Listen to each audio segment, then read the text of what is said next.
Hi, everyone. This is Jeff Clark of the Metals Investor Forum, the author of Paydirt, and I am here with a great set of companies today, but one of my favorites is Dryden Gold. This is President Maura Kolb. Maura, thanks for joining me on this. Thanks for having me, Jeff.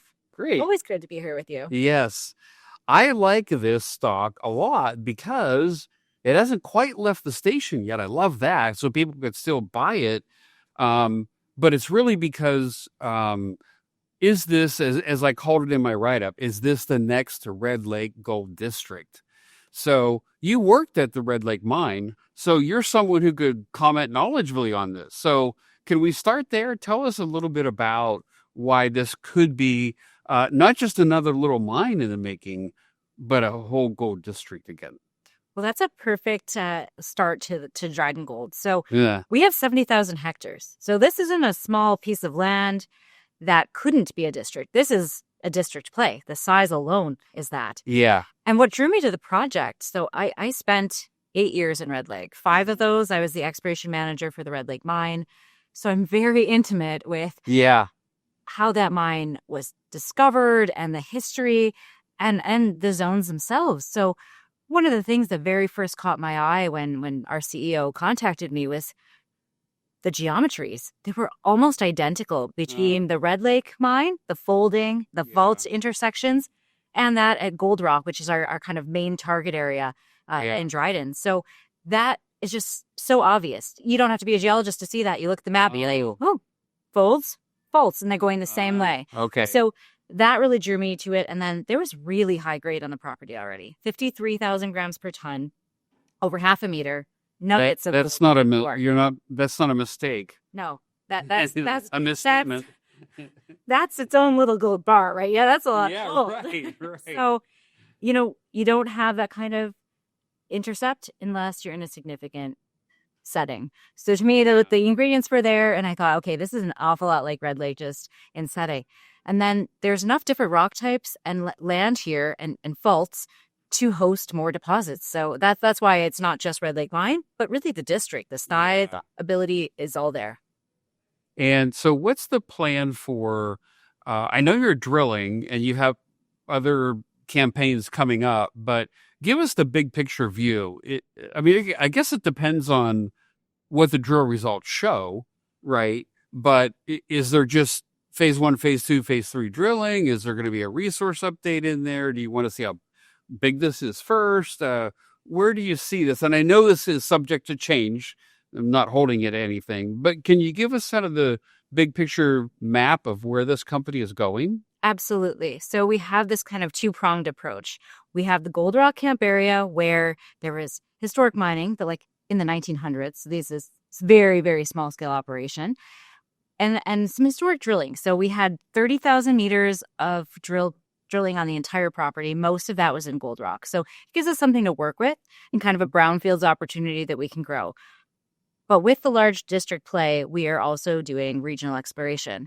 And for us, it just doesn't make sense to look at a resource now. You're right. Good. Yeah, we just have this area that has just been scratched the surface of. Yeah. With so much potential along strike. And one of the, sciencey things we've been doing is really figuring out the pattern. Gold, everybody says it's so complex, but really it's all about patterns. And you can boil it down and see these patterns at the scale of the deposit itself, where the high grade zones are. And so we're testing that bigger. Where would the next deposit be that's like Gold Rock? So that's something that we're doing right now. And I just think it doesn't make sense for us to do a resource until we've really shown the full footprint, and then we would start infill drilling. And so that's where we're at right now. Okay. And that's exciting. Yeah, right. And funded. So we had... Oh, yeah, that's right. Yeah, we raised some money in the summer. We already were doing a 15,000 meter drill program in 2025. We are just finishing that up, but the drill results are still yet to come. We've got about half of those out and about half more to come from that 2025 campaign. Yeah, that's exciting. We don't have to stop drilling because where we're located, there's excellent infrastructure. We can drill year round. You can drill in the winter. And we have crazy low drill costs, $200 all in Canadian. Wow. So we can really get a lot done efficiently. So it's an exciting place to be because now we've just raised about $8 million. We have about 6 of that going into exploration. We have warrants in the money. Like it's a good time. Well, it's a good time in the market. Everybody's kind of jazzed about gold and precious metals, and there's energy. Yeah, you're well funded now through maybe all of 2026. You have plenty of cash to really go after this thing. So when I wrote the company up, I looked at the team, and one thing I loved was what I affectionately called girl power. A lot of geologists on the team are women. I love it. Tell us about the team, though, that's helping you with this ongoing discovery, shall we say. I've been really lucky in my career to work with great teams, and I'll back up a little bit and just tell you a little story. So I think it tells you more about myself and the group. When I got my first job as the exploration manager, they cut the gray hairs, so to speak. They wanted to change things up. So I got to handpick my team then. And some of those people are with us today. Anna Hicken, our VP of Exploration, she was my right-hand woman, so to speak. So when I got this opportunity for a Red Lake lookalike, I said, come on, it'll be fun. Come work with me again. And it has been lots of fun. And then Anna and I have been able to attract some really lovely people we've worked with in the past that have experience specific to these deposits. So expert mapper who's literally camped out at Gold Rock right now, mapping some of these anomalies to further test our targets. Now we've got some great people working behind the scenes on the structural geology that I know they know these deposits. I mean, it's great to have a strong team like that you've worked with before. Absolutely. That you could believe in. So it's lovely that way. And we've really grown a lot of our team at site. We have 10 people now.